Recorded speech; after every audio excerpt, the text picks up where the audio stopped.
So here's lamb chops. This is my first time cooking lamb chops. I've cooked lamb before and I liked it.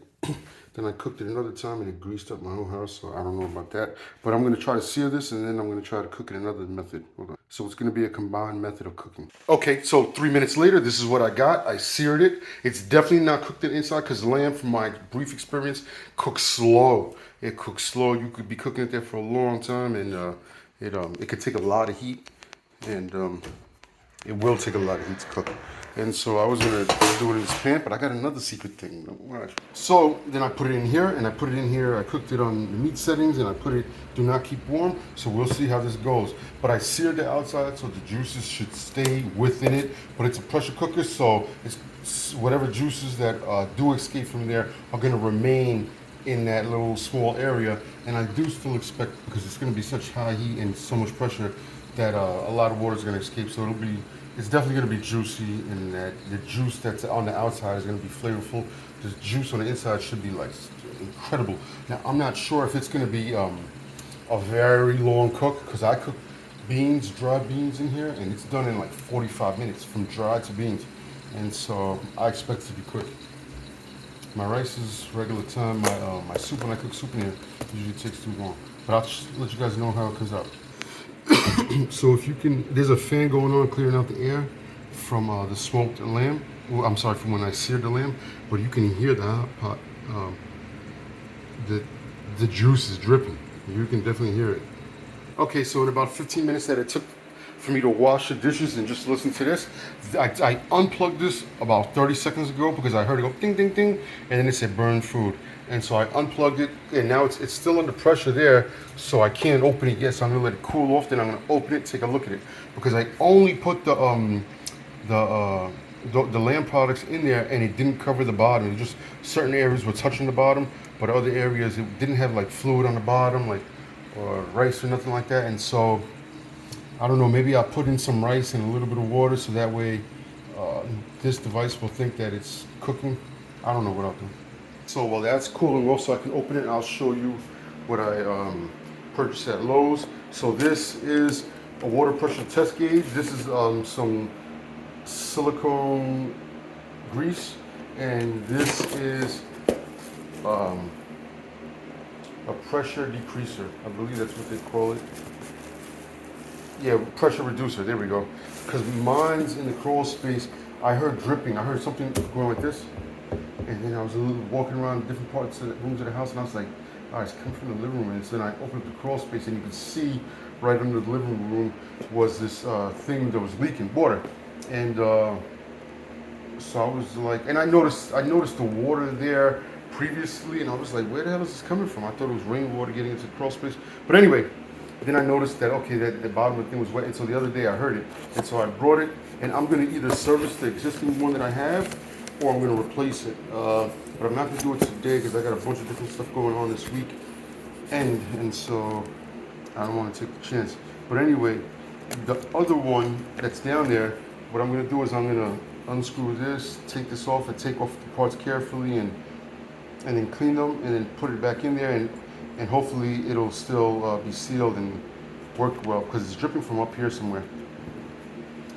And I don't have that many appliances that take water. The sink, I don't think the sink is called an appliance, but maybe it is, because if the water isn't reduced, the pressure, if it's, say it's anything over 75 or anything really over 50, 50 is all right, 75 is okay, but anything over that, you're gonna break pipes, and definitely you could break appliances. Like say if you have a dishwasher, a washing machine, a refrigerator that has an ice maker, then those things could break. And so, but I only have a washing machine that takes in water as an appliance. The rest of the stuff, I don't have a dishwasher, I don't have a refrigerator that takes in an ice maker. And so that's the task for the next week.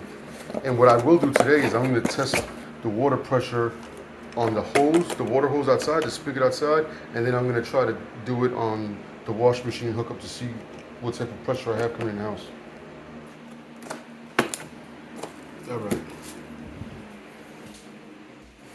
So I opened it, and let's get a look. And it said it was burning, food burning. So it smells good in there. And that's what I'm talking about, where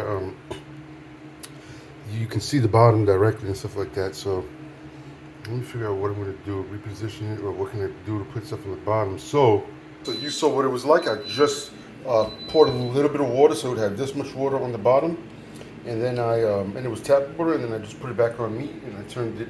I put it to keep warm off, so it doesn't keep warm, and then I let it go, and then let's see how it goes. Okay, so this is I'm outdoors. I'm gonna put this to the spigot. Ah, this stuff is little bugs going in there. Let me turn it on.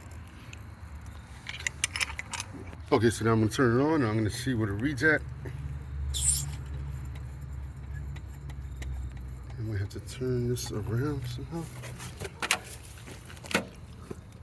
What does it say? Let me get a picture of that. Let me get a little bit more light. So that's definitely way too much. That's coming right off of well, hold on. What is the top? The black line reads something 90. That's still too much power. I don't know what the red line is for, but that's still too much. And so now I'm going to take it off. But so once I disconnect it, the red gauge stayed where it was, and the black gauge, which is the reading, went back to 0. What I'm going to do now is go to the side spigot, the outside water spigot, and we'll see how that goes. So I'm going to disconnect it and then plug this in and do the same thing. And let's see how that goes.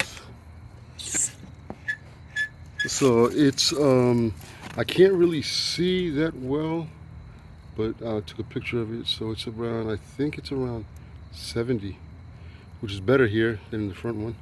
The front one was closer to the water line in the street. Now I got to go back in the house and check let's see if I can hook it up to the wash machine. Here I am behind. This is where the wash machine gets its water from, and I'm going to check it here. I'm going to do the, this side is the cold side. I'm going to do the cold side. All right, so again, this is the cold side.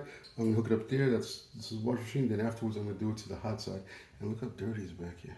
I could not get the cold water off. I don't know why. Maybe I have to try harder. I'm uninclined to put a wrench on there because I don't want to squeeze this and then have water leaking on the floor here, because it's a finished floor and there's a living space. But I did hook up this one, and let's see how it goes.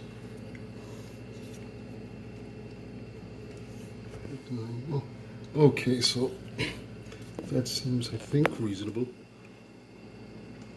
And I took a picture of it. So it's about 70. It's still too high. Okay. And I just opened it up as much as I could, and it is it is at 70. So I will make another attempt to open this and see what's up. I wonder what that blue stuff is there for. Maybe it's two different types of metals connecting and it causes that.